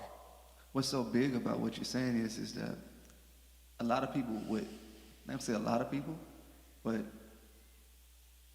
it's a lot of wrong people up here. Yeah. Right? Absolutely. You say no because of, so if he would have exposed, you would have said no if he would have exposed certain things to you, right? Yeah. Like I said, it's a lot of wrong people up here. I'm not judging, you feel me? No, the truth is the truth. So, because this platform comes with a lot of, the lights, the cameras, the whatever. Yeah. It is what it is. It's a platform, so people gravitate to it. You feel me? So, how do you handle just the women, the people that are just keeping it real? Ain't no other way to say it. How do you handle, because they're turned on by this. Yeah. You feel me? You a young dude. You a handsome dude. Come on, first lady. I'm trying to keep. Come on, first lady. Come on, dog. So, yeah. So you see what I'm saying? Yeah. So, how do you navigate? How do you navigate around the temptations? Because what does she know about it, or she does? They coming in the church, outside of the church. Absolutely. How do you handle it? How do you navigate it? A few different things. I say three things. One, I can't allow myself not to live a consecrated life. Give me something else, dog. Give me another word. It's for me. That's for me. Yeah. I have to stay in prayer, and I have to stay in the Word of God, and I have to die every day to my flesh. Like it's like a daily thing, because the enemy's waiting for an opportunity when you're weak to slip in and present something to you that looks appealing to you. And I say this too, that I think another thing that helps me out a whole lot, I ain't saying I'm perfect. I'm a man, but I realize I'm a man, and I don't try to ignore the fact and the reality that it's something out there. Because some people, like, they'll ignore it and you know, look, you can act like a snake not out there, but if you don't acknowledge the snake, you'll get bit. Right. And so I don't ignore it. I realize it, but I have to be intentional. And I know I'm gonna walk through the more practical things. Maybe for some of you are, you know later. But like I have to pray. I have to fast too. Like that's a thing for me. Like I fast often, because I have to keep that desire starved out. Because like you said, the opportunities come, and you have to have the discipline and the strength to say, absolutely not. The other thing is, I have a wonderful wife at home. So the moments where I feel weak, I thank God for my wife. I can call, hey, what you doing? Where you at? And so I have an opportunity to do that, and I'm thankful. And the other thing too, I tell people all the time, my support system and my accountability is second to none, because I have individuals I can call and say, hey man, I'm feeling away right now. And they're not going to say, if you go and experiment a little bit, I ain't gonna say nothing. I can say, hey, I'm feeling away. Pray with me, pray for me. And they'll tell me, hey, go home, go to your wife, have that conversation. I'm praying for you. You're strong. You're good. Do X, Y, and Z. And that accountability is everything. That accountability. Like y'all don't understand that preachers who are able to preach and have integrity is because they have somebody there that's praying for them, looking out for them. Because the game is different now than it was years ago. Wow. Because now we're so connected. Access is at an all-time high. Years ago, if somebody was going to connect with you, they had to do it in person because we didn't have cell phones. Or if they were going to connect, you had to call the landline because you couldn't text. Now you don't even got to text. You can DM, instant message, whatever. And accountability is huge. And that has protected me. Like that's, of course, the Holy Spirit being Holy Ghost filled and all of those things. Like that's great. But there are moments where spiritually you may not be your strongest. And where you're not strong, you need somebody to be strong with you and for you to help protect you. And so I thank God for my accountability. I thank God for those around me who also are invested in the call that's on my life. You got to have people around you. If people in your circle aren't invested in your call, you need to find a different circle. Because if they're not invested in your call, then they'll let you destroy yourself. And so I thank God for those who see it and who are invested in who God has called me to be. And because of that, man, it's really helped protect me. So how do I know? Because when you have the gift to do ministry, you have the ability to communicate, to be able to impact the room, shift the room. Yeah. So, but that doesn't mean that I'm called. Yeah. Just because you have the ability, have the gift of gab to do it. So, because it's easy to get up here and put on a show, and you know what I'm saying. Yeah. So, how am I, if I don't really know God like that? Yeah. How am I not? How do I know if this person? Because I found out, it's men and women both living crazy. Yeah, absolutely. That's in the ministry, in the pulpit. Yeah. But going around laying hands on people and just living reckless. So Absolutely. how do I know who's real and who's not real when y'all all deliver the message the same? But also, if you know some of them, not that y'all are friends, but if you know some of them, what is your role as a pastor? Is it your role to pull them to the side and say, "Listen, dog, you gotta straighten this out"? Like, what is your role? What do you feel like your role is? I've done that before. I've done that. I've because what I realize is this: the negative that comes along with the lifestyle of another pastor, it impacts all pastors. Now we live in a day and time where people don't trust preachers. Back in the day, it don't matter what the pastor said. The pastor can tell you that, hey, the sky's turning green because he said it. That's right. And pastors live with such integrity, and they have morals and morality. Like, people would believe it because it came out of his mouth. But now there's a large distrust for pastors because so many have lived, lives that are not in alignment with what they preach. And there have been several times, where I have talked to preachers and pastors and told them, hey, I know this is going on. You better tighten it up.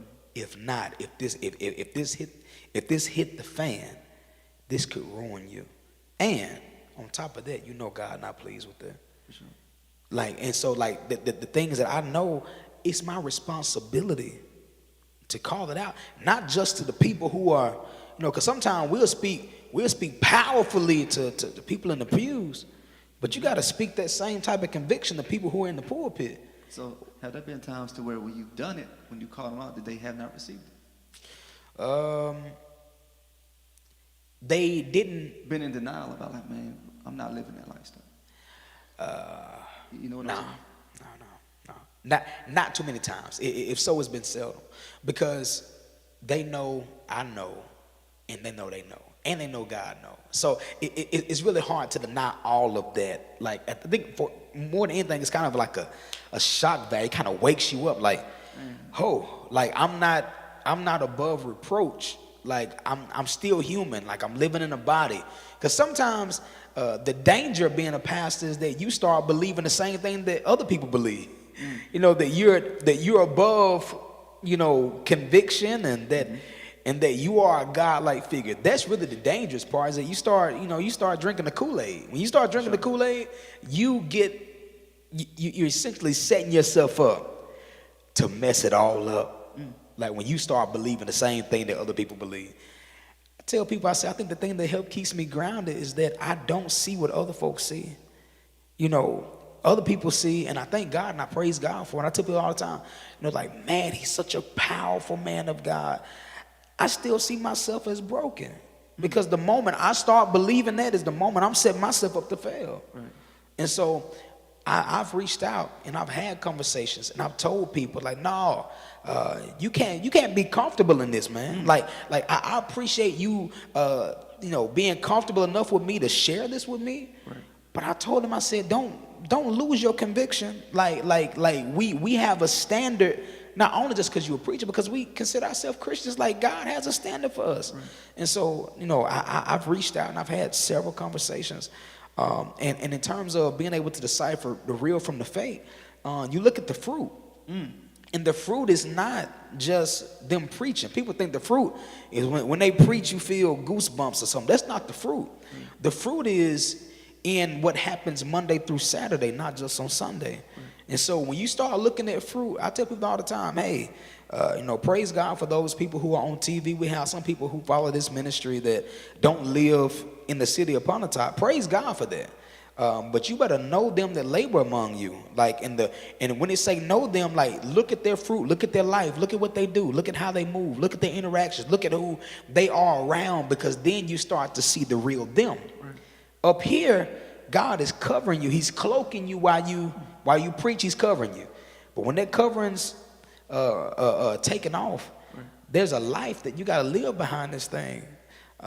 If not, the same Bible you preaching, telling folks if you don't get saved, right, you will miss heaven. You will miss the heaven you preaching about too. Well, you better talk. And Paul said this. He says that I don't want to preach to others and myself, and I be a castaway. It's kind of similar to a doctor that saves everybody else's life but won't save his own. Wow. So, backtrack a little bit. Yeah. At age 21, yeah, that's when you really start taking the ministry serious. Yeah. At what point do you kind of like make that shift? When did your dad leave this particular? Like when does that change happen? May 15, 2022. Okay. So prior to that, what was your role within this church? I was music director, I guess is what you would call it. Minister of music is what we call it. Minister of music and assistant pastor here. Okay. Yeah. So was he telling you prior to that, hey, listen, when I guess you don't know that's coming up, that he's gonna. No, I had no clue. But was the plan eventually, I guess if he had retired or whatever, was for you to step in? Was that always the plan? I think there was a plan he had. There wasn't a plan that I was aware of, nor was that the plan that I desired. So in his mind, he tells me now that was the plan that he had in his mind, that I was going to be the successor here at Good Shepherd, but it wasn't my plan. Right. And I didn't have that direct knowledge to say this is what is going to happen. So how long prior to him leaving when did he initially had a conversation with you, like, hey, this is what's going to happen? And I want you to essentially take over. All right. So let's go back to, this was 2022. Let's go back to 2018. Okay. 2018, I just got married. Me and my wife are sitting in a Bible study. In that Bible study, we have a great Bible study. God shows me and speaks to me and says that I will pastor at 26. At the time, I'm 22. I tell my wife, I said, God told me I pastor at 26. She said, okay. That's 4 years away. We're not worried about that right now. We got things we need to do, things we're trying to accomplish, whatever. It was 2022 January. I told my father, I said, God told me I pastor at 26. I'm 26. Mm-hmm. I'm telling him, hey, this is what God has shown me. I don't know. But even then, my dad wasn't like, hey, like, I'm going to give you the church. He was like, okay, like, be patient, be still. You never know what God is doing. He calls me. It's Thursday. I'm in New York City, Queens, New York. I'm getting ready to fly back to Mississippi. My dad calls me, and he says, son, some things are shifting. Just know that I gave you 100% recommendation. Bishop will be calling you soon. He never tells me what about. Mm-hmm. I'm like, I don't know. I don't know why Bishop calling me. For sure. Just whatever it is, he gave me 100% recommendation. Okay, praise God. I'm like, I don't know. I said, yes, sir. I said, okay. And in my mind, like, I probably should have asked him, like, what is he calling me about? But I'm assuming I find out when I find out. This is Thursday. I get back to Mississippi. I go to work the next day. Right. It's lunch. I'm sitting in Perry Cafeteria at Mississippi State University. It's Catfish Friday. I'm eating fish, and so I'm sitting at the table, and little hot sauce hush puppies, the works. And I didn't even finish my food. I got a phone call, and it was Bishop calling me, and this is on a Friday. So I guess this would have been May 13th, and he said, hey, I'm going to appoint you to Good Shepherd. I said, yes, sir. This was Friday, Right. Sunday that appointment happened. So this happened all in a span of like 3 or 4 days before time. So So it was a lot to take in. You really didn't get a chance to say no. Nah, I didn't get a chance to say no. No. Didn't have a lot of time to think about it, but because I knew that God had called me to pastor at 26, it really wasn't a whole lot to think about. Like it was just time and opportunity. But at the time, you know, when you're taking over, you're the Bronny James. Shout out to the LeBron, the GOAT. But I'm saying you're more you're more talented.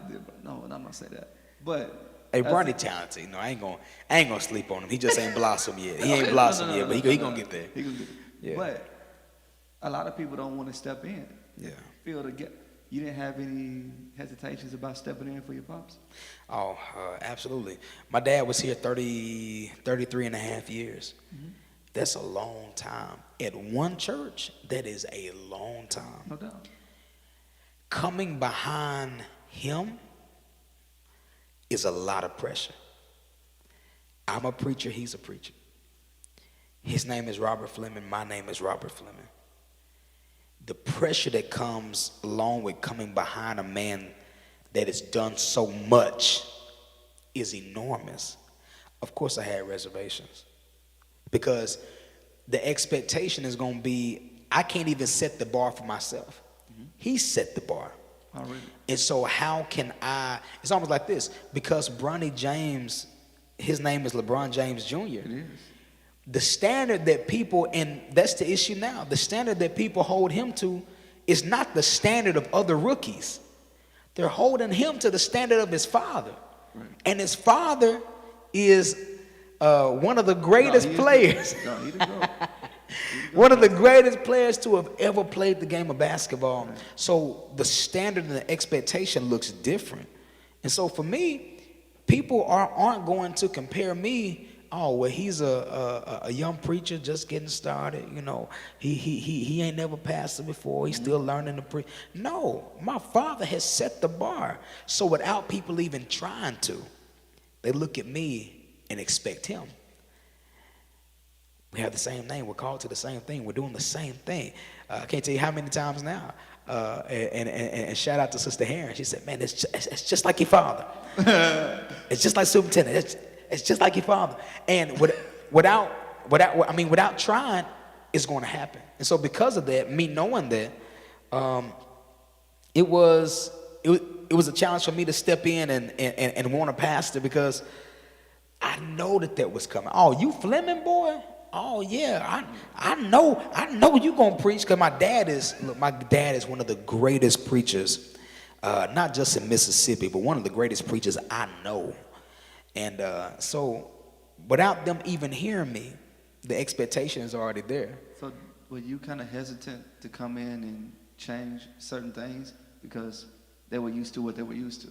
Absolutely. I was talking to one of my mentors, and shout out to my cousin, Pastor Billy Evans in Chicago.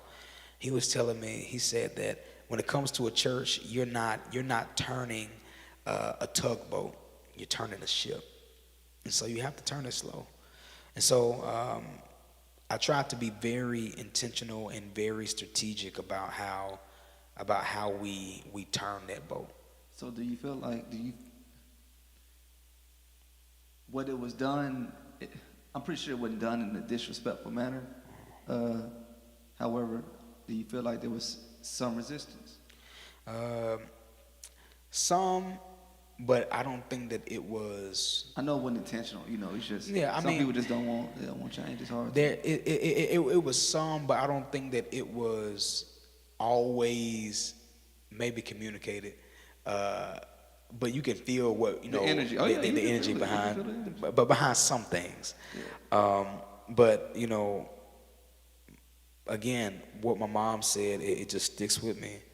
And I don't know if she remembers that. I don't know if she remembers that conversation or not. But it literally has stuck with me all throughout my life. Live your life to please God. The rest of it will take care of itself. And so, even when it comes to leading this church, I lead as God has given me to lead. Mm-hmm. the rest of it will take care of itself. In my mind, I'd say, hey, I'm going to do what I feel like God has told me to do. The rest of it will take care of itself. And, so whether or not there is resistance, I find peace in knowing that I'm being obedient. If you were not pastoring, what would you be doing? If I were not pastoring, I probably would be working for a large institution right now, probably I am serving as director in higher education now, but I'm in a private school, small institution. One of the reasons I'm working there is because it gives me more of an opportunity to serve here. But I'll be doing that, or I'll probably be a family marriage counselor, therapist. That's something that I enjoy, something that I love. And I probably would be a professor at an institution, if not doing that, with a PhD in something. Man, would you, in the next 2 weeks, would you please take some Rob time? Oh, absolutely. Like for real, outside of a haircut. Oh, absolutely. I'm taking Rob time real soon. Like for real. Yeah, real soon. Because man, I don't. Every time if I drive by, man, you're so hands on. You do everything. Yeah. I mean everything. When I tell you, remember when I came out, we got you putting the rocks out. Yeah. I remember that. Yeah. I remember that. I said, my God, I ain't putting the rocks out by myself. I said, man, let me turn my car. I remember that. I said, who out here helping you, man? Man, I'm out here doing it, bro. He on the phone, opening bags of rocks up. Yeah. I remember that. Yeah. When I tell you, man, take some Rob time. I appreciate it. Please. Absolutely. Like, man, listen, I appreciate you. Yeah. Thank you for your time. Thank you for you. I really appreciate you. Thank you, man. It means a lot. Thank you, man. Thank you for joining me on Face2Face. Absolutely. How we gonna end this is I need you to just pray for us, man. Pray for the room. Absolutely. Pray for the live for us. Yeah, I can do that. Shout out to God. Give us something. Yeah. All right. Dear God, we thank you, Lord, for tonight. We thank you for this time that we've gathered together. And God, the stories we've heard tonight. I pray in the stories that we've heard, somebody has been encouraged. Somebody's been challenged. Somebody's been strengthened. Somebody has received direction and maybe just encouragement for them to let them know that their current condition isn't their conclusion. God, that you have more for them. You have plans for them, thoughts of good and not of evil, to bring them to an expected end, to give them a hope and a future. God, we thank you, Lord, that the future looks better than what it looks right now.